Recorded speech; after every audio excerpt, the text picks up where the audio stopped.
नमस्कार दोस्तों, आप सभी का स्वागत है हमारे YouTube चैनल पर। तो आज हम देखेंगे उत्तराखंड की क्लास 18 जो कि हमारी सीरीज चल रही है परीक्षा वाणी की।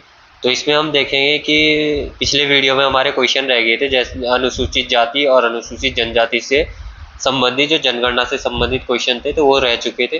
तो उसके बारे में हम आज की वीडियो में देखेंगे क्या क्या क्वेश्चन बनते हैं यहाँ से। तो आप पूरी वीडियो देखिएगा, पूरी वीडियो में बने रहिएगा।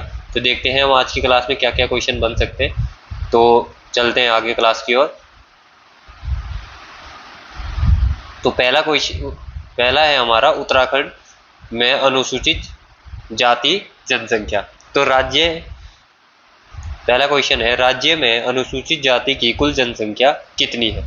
तो राज्य में अनुसूचित जाति की कुल जनसंख्या है हमारा 18,92,516। कितनी है? 18,92,516 कितनी है, ध्यान रखेंगे आप, नोट कर लेंगे इस चीज को। और अगर कुल जनसंख्या का यानी उत्तराखंड की कुल जनसंख्या का प्रतिशत पूछेंगे, कुल जनसंख्या का प्रतिशत है ये 18.8%। कितना है? 18.8%। ये भी आप पॉइंट ध्यान रखेंगे। और इसी के साथ हम आगे चलते हैं नेक्स्ट क्वेश्चन की ओर। नेक्स्ट क्वेश्चन है हमारा, राज्य में अनुसूचित जाति का लिंगानुपात कितना है। तो राज्य में अनुसूचित जाति का लिंगानुपात है हमारा 936, यानी 1000 महिलाओं पर कितने, 1000 पुरुषों पर कितनी महिलाएं हैं, तो 936 है। किसमें? एससी में। तो ध्यान रखेंगे ये पॉइंट भी आप। और एससी जो हमारी अनुसूचित जाति है, इनको आरक्षण कितना है? आरक्षण एग्जाम वगैरह हर चीज में इनको आरक्षण है, तो ये है आरक्षण 19%। कितना है? 19%। ये पॉइंट भी आप ध्यान रखेंगे। और राज्य में एससी कितनी जातियों को एससी घोषित किया गया है, तो ये किया गया है 65 जातियों। कितनी? 65 जातियों को एससी घोषित किया गया है। ये पॉइंट भी आप ध्यान रखेंगे। अगर यहीं पे पूछेंगे कि सर्वाधिक एससी जनसंख्या कहाँ है, तो सर्वाधिक एससी जनसंख्या है हमारा हरिद्वार में। कहाँ है? हरिद्वार में। ये पॉइंट भी आप ध्यान रखेंगे कि हरिद्वार में सर्वाधिक है। और हरिद्वार के बाद किसका नंबर आता है, तो हरिद्वार के बाद है उधम सिंह नगर का। और अगर यहीं पे कम पूछेंगे कि सबसे कम कहाँ है, तो सबसे कम है हमारा चंपावत में। कहाँ पर है? चंपावत। उसके बाद है रुद्रप्रयाग, ध्यान रखेंगे। उसके बाद है बागेश्वर। ये पॉइंट आप सारे पॉइंट नोट कर लीजिएगा। और आगे चलते हैं हम नेक्स्ट क्वेश्चन की ओर। थर्ड क्वेश्चन है हमारा, प्रतिशत की दृष्टि से सर्वाधिक अनुसूचित जाति जनसंख्या घटते क्रम में बताएं। तो घटते क्रम में सर्वाधिक, तो ये थी सर्वाधिक अनुसूचित जाति कहाँ है जनसंख्या, तो ये है बागेश्वर में। कहाँ पर है? बागेश्वर में। कितने प्रतिशत है बागेश्वर में, तो बागेश्वर में है हमारा 27.73%। ध्यान रखेंगे। और यहीं पे पिथौरागढ़ में पूछेंगे, तो पिथौरागढ़ में हमारा 24.90%। कितना है? 24.90%। ये पॉइंट भी आप ध्यान रखेंगे। अगर यहीं पे पूछेंगे कि सबसे कम प्रतिशत, एससी का सबसे कम प्रतिशत कहाँ है, तो ये है देहरादून में। कहाँ है? देहरादून में। कितना है? 13.49%। कितना है? 13.49% है। तो नेक्स्ट क्वेश्चन की ओर चलते हैं हम। नेक्स्ट क्वेश्चन है हमारा, राज्य में अनुसूचित जाति की औसत साक्षरता कितनी है, कितने प्रतिशत है, तो ये है हमारा, इनकी औसत साक्षरता है 74.4%। कितना है? 74.4%। अगर पूछेंगे कि सर्वाधिक एससी साक्षरता कहाँ है, सर्वाधिक एससी साक्षरता कहाँ है, तो सर्वाधिक एससी साक्षरता है हमारा नैनीताल में। कहाँ पर है? नैनीताल में। और दूसरे नंबर पे है चमोली। कौन सा है सेकंड नंबर पे? चमोली। और अगर सबसे कम पूछेंगे, कम, सर्वाधिक तो नैनीताल और चमोली में, और अगर कम पूछेंगे तो कम है हमारा उधम सिंह नगर में। कहाँ है कम? उधम सिंह नगर में। और एससी की पुरुष साक्षरता कितनी है, अगर पूछेंगे एससी में पुरुष साक्षरता दर कितनी है, तो एससी में पुरुष साक्षरता दर है 84.3%। कितनी है? 84.3%। अगर यहीं पे पूछेंगे कि महिला का पूछेंगे, तो महिला का कितना है? 64.2%। 64.2% किसका है? महिलाओं का। तो आगे चलते हैं हम। आगे क्या है हमारा, तो आगे है उत्तराखंड में अनुसूचित जनजाति जनसंख्या, यानी एसटी। एसटी के बारे में देखेंगे कि एसटी के क्या क्या क्वेश्चन बन सकते हैं। तो पहला क्वेश्चन है हमारा, राज्य में सबसे अधिक अनुसूचित जनजाति कहाँ रहती है? तो राज्य में सबसे अधिक अनुसूचित जनजाति रहती है हमारा उधम सिंह नगर में।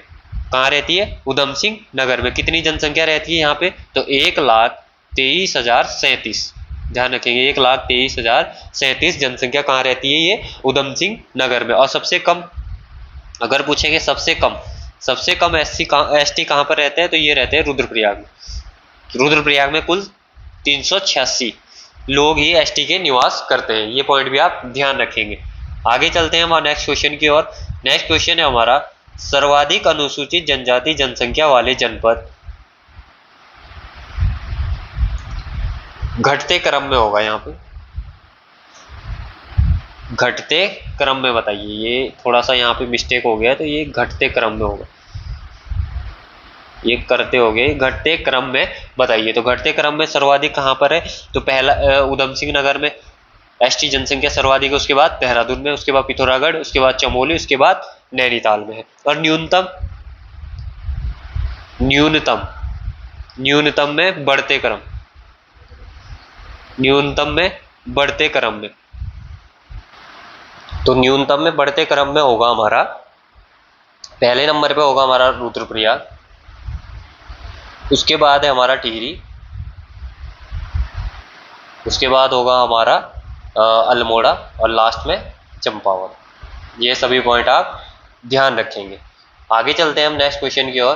तो नेक्स्ट क्वेश्चन है हमारा, प्रतिशत की दृष्टि से राज्य में सर्वाधिक अनुसूचित जनजाति कहाँ निवास करती है? तो ये कहाँ पर निवास करती है? उधम सिंह नगर में। कितने प्रतिशत रहते हैं उधम सिंह नगर में? तो यहाँ पर रहते हैं 7.46%, 7.46%। और सबसे कम प्रतिशत, तो सबसे कम प्रतिशत है हमारा टिहरी में। टिहरी में होगा हमारा 0.14%। कितना? 0.14%। नेक्स्ट है हमारा कि 2011 की जनगणना के अनुसार राज्य में अनुसूचित जनजाति की औसत साक्षरता, तो ये कितनी थी? 73.9%। कितनी थी? 73.9%। अगर यहीं पे पूछ लेंगे कि पुरुष साक्षरता, अगर यहीं पे पूछेंगे पुरुष साक्षरता, तो पुरुष साक्षरता कितनी थी? तो पुरुष साक्षरता थी 83.8%। ध्यान रखेंगे। यहीं पे पूछेंगे महिला पूछेंगे, तो महिला की कितनी थी? 62.5%, 62.5%। और एसटी को आरक्षण कितना है? तो एसटी को आरक्षण है 4%। और एसटी में कितनी जनजातियां आती है? एसटी के में कितनी जनजातियां हैं? तो इसमें है 5। कौन कौन सी है? तो 5 पहले ही होगी हमारी थारू, सेकंड नंबर पे होगी जौनसारी, थर्ड नंबर पे हो गई हमारा भोटिया, फोर्थ नंबर पे हो गई हमारी बोक्सा, और फिफ्थ नंबर पे हो गई हमारी राजी। और जो सर्वाधिक जनसंख्या किस जाति की है, किस जनजाति की है? तो सर्वाधिक है हमारा थारू। कौन सी है? थारू। और सेकंड नंबर पे है हमारी कौन सी? जौनसारी। कौन सी है? जौनसारी। और अगर यहीं पे पूछेंगे कि हिमालय पे कौन सी जाति निवास करती है, तो ये करती है भोटिया।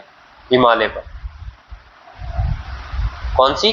भोटिया। और सबसे कम जनसंख्या किसकी है? सबसे कम, तो ये है राजी की। किसकी है सबसे कम? सबसे कम किसकी है? तो ये है हमारा राजी की। ये सभी पॉइंट आप ध्यान रखेंगे। तो आगे चलते हैं, आगे क्या क्वेश्चन है हमारे, तो आगे देखेंगे हम। आगे है उत्तराखंड में आपदा प्रबंधन, इससे संबंधित क्वेश्चन देखेंगे, आपदा प्रबंधन से संबंधित। तो पहला क्वेश्चन है हमारा, भारत में आपदा प्रबंधन अधिनियम 2005 को कब लागू किया गया? तो ये किया गया लागू हमें 2006 में। कब किया गया? 2006 में। और उत्तराखंड देश का प्रथम राज्य है जिसने आपदा प्रबंधन मंत्रालय का गठन किया। किसका? आपदा प्रबंधन, आपदा प्रबंधन मंत्रालय का गठन किसने किया? उत्तराखंड ने, पहला राज्य था। और इसके अध्यक्ष कौन होते हैं? अध्यक्ष तो अध्यक्ष होते हैं सीएम यानी मुख्यमंत्री। ध्यान रखेंगे ये पॉइंट भी। सेकंड क्वेश्चन होगा हमारा, प्राकृतिक आपदाओं से निपटने के लिए राज्य सरकार ने किस देश के मॉडल को अपनाया? तो ये अपनाया था हमने ऑस्ट्रेलिया के मॉडल को। किसके मॉडल को अपनाया? ऑस्ट्रेलिया के मॉडल को अपनाया था। ध्यान रखेंगे आप। और राज्य स्तर पर जो आपदा के लिए आपातकालीन नंबर, तो आपातकालीन नंबर जब आपदा आती है तो उस टाइम आपातकालीन नंबर है हमारा आपातकालीन नंबर, ये सभी को ध्यान रखना चाहिए। तो आपातकालीन नंबर था हमारा 1070। कौन सा था? 1070। ये पॉइंट भी आप ध्यान रखेंगे। नेक्स्ट क्वेश्चन है हमारा, एनडीआरएफ की तर्ज पर राज्य में एसडीआरएफ का गठन कब किया गया? तो एनडीआरएफ की तर्ज पर राज्य में एसडीआरएफ का गठन किया गया 9 अक्टूबर 2013 को। कब किया गया? 9 अक्टूबर 2013 को। ये पॉइंट भी आप ध्यान रखेंगे। नेक्स्ट क्वेश्चन है हमारा, भूकंप संबंधी जागरूकता के लिए कौन सी फिल्म बनाई गई है? तो ये बनाई गई है डांडी होगा ये, डांडी कांठी की गोद मां। कौन सा? डांडी कांठी की गोद मां फिल्म बनाई गई है। नेक्स्ट क्वेश्चन है हमारा,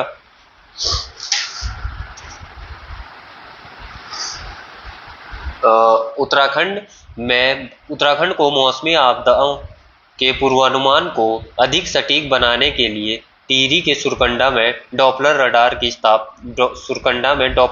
स्थापित किया गया। इससे पूर्व यह कहाँ था? तो इससे पूर्व नैनीताल के मुक्तेश्वर में भी डॉपलर रडार था। ये पॉइंट भी आप ध्यान रखेंगे। कहाँ था? नैनीताल के मुक्तेश्वर में। और कहाँ है? टिहरी के सुरकंडा में। ये पॉइंट भी आप ध्यान रखेंगे।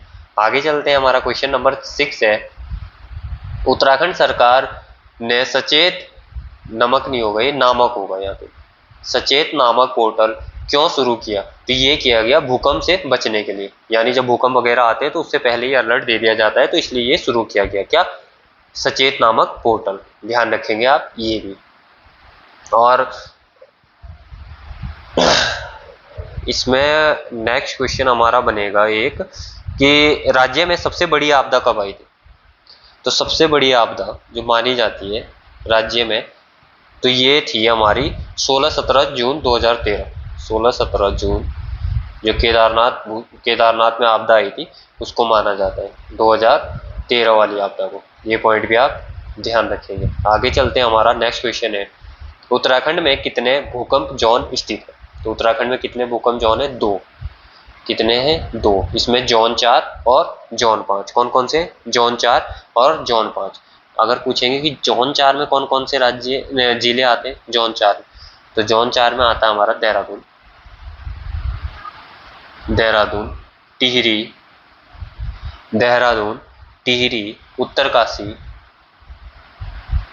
उत्तरकाशी के बाद हो गया नैनीताल के बाद हो गया उधम सिंह नगर। और इसी के साथ पूछेंगे अगर जोन 5, तो जोन 5 में आता है चमोली के साथ आएगा रुद्रप्रयाग के साथ आएगा अल्मोड़ा के साथ आएगा बागेश्वर के साथ पिथौरागढ़ और चंपावत। ये किस में आते हैं? जोन 5 में। ये पॉइंट भी आप ध्यान रखेंगे क्योंकि यहाँ से क्वेश्चन उठा के बना देता है, तो आप ये भी पॉइंट ध्यान रखेंगे। नेक्स्ट क्वेश्चन है हमारा, राज्य में भूकंप की तीव्रता मापने के लिए भूकंप मापी स्टेशन कहाँ स्थित है? तो भूकंप मापी स्टेशन एक तो देहरादून में लगाया गया है, टिहरी में लगाया गया है और गरुड़गंगा में लगाया गया है। ध्यान रखेंगे ये वाला पॉइंट गया। 9th क्वेश्चन की ओर चलते हैं हम। 9th क्वेश्चन है हमारा, नैनीताल में सबसे बड़ा भूस्खलन कब हुआ था? तो ये हुआ था 18 सितंबर 1880 को। कब हुआ था? 18 सितंबर 1880 को हुआ था। इसमें मलबे में कुल 151 लोगों की मृत्यु हुई थी। कितने? 151। और अगर पूछेंगे कि तवा घाट भूस्खलन कौन सा? तवा घाट में भूस्खलन कब हुआ था? तो यहाँ हुआ था अगस्त 1977 को। कब हुआ था? अगस्त 1977 को। और एक हुआ था उत्तरकाशी के ज्ञानसू में। यहाँ का भूस्खलन हुआ था, तो ये हुआ था हमारा 23 जून 1980 को। ये भी आप पॉइंट ध्यान रखेंगे। नेक्स्ट क्वेश्चन है हमारा, मालपा भूस्खलन घटना कहाँ हुआ था? मालपा भूस्खलन ये हुआ था हमारा पिथौरागढ़ में। कहाँ हुआ था मालपा भूस्खलन? तो ये हुआ था हमारा पिथौरागढ़ में। कब हुआ था मालवा भूस्खलन? तो ये हुआ था 18 अगस्त 1998 को। कब हुआ था? 18 अगस्त 1998 को। इसके लिए ऑपरेशन चलाया गया था एक, कि कौन सा ऑपरेशन चलाया गया था? इसमें ऑपरेशन चलाया गया था हमारा ब्लू एंजल नामक ऑपरेशन चलाया गया था। इसमें एक फेमस नृत्यांगना, क्या फेमस नृत्यांगना की मृत्यु भी हुई थी। उसका नाम था प्रतिमा देवी। क्या था नाम? प्रतिमा देवी। बाकी भूस्खलन वगैरह, भूकंप से वगैरह और भी बहुत सारे क्वेश्चन है, तो ये हम कभी नेक्स्ट क्लास में देखेंगे। और आप वीडियो से जुड़े रहिएगा। जो ये सीरीज चल रही है इसको पूरी फॉलो कीजिएगा। इसमें हम पूरी परीक्षावाणी से जितने भी फैक्ट बन सकते हैं और बुकों से भी जितने फैक्ट बन सकते हैं वो बताने का पूरा प्रयास किया जाएगा। बाकी अगर कोई भी कमी लगती है आपको वीडियो में तो आप कमेंट सेक्शन आपके लिए ओपन है, आप जरूर करके वहाँ बताइएगा। जैसा भी आपको लगता है जरूर कमेंट करें। और बाकी चैनल को सब्सक्राइब जरूर करवाएं लोगों से, और ज़्यादा से ज़्यादा वीडियो शेयर करें। बाकी आज की वीडियो यहीं पे समाप्त करते हैं। जय हिंद, जय उत्तराखंड।